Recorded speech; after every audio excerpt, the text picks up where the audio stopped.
I let my daughter dye her hair purple. My brother called me a bad mom until his kids spoke up. When my daughter Lily asked to dye her hair purple for her 14th birthday, I thought, why not? It's just hair. She'd been showing me Instagram pics of vibrant purple streaks for weeks, her eyes lighting up every time. We grabbed some temporary dye from the drugstore, the kind that fades in a few weeks, and spent a Saturday afternoon in our cramped bathroom, laughing as I brushed the color onto her hair.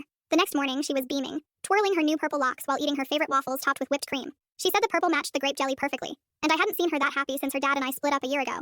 But things took a turn when we went to my brother Mark's place for our weekly family barbecue.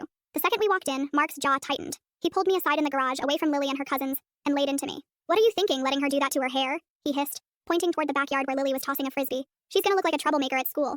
I tried to explain it was temporary, that Lily was still acing her classes and playing soccer, but Mark just shook his head, muttering about how I was letting things slide as a single parent. Dinner was tense, with Mark throwing subtle jabs about parenting standards every time Lily's hair caught the sunlight. When we got home, Lily was quieter than usual, running her fingers through her hair and asking if it looked weird. I told her it was awesome, but I could see Mark's words had stung. Frustrated, I called my dad to vent. He listened as I went off about Mark's judgmental attitude, then paused before saying, "There's something you should know about Mark's situation." Apparently Mark had been venting to Dad about his 13-year-old daughter Ava. She'd been skipping classes, her grades were tanking, and Mark had caught her sneaking out to hang with some sketchy older kids. The school had pushed for counseling, but Mark brushed it off, too proud to admit he needed help. Dad figured Mark was probably taking his stress out on me because Lily's purple hair was a minor issue compared to Ava's real problems.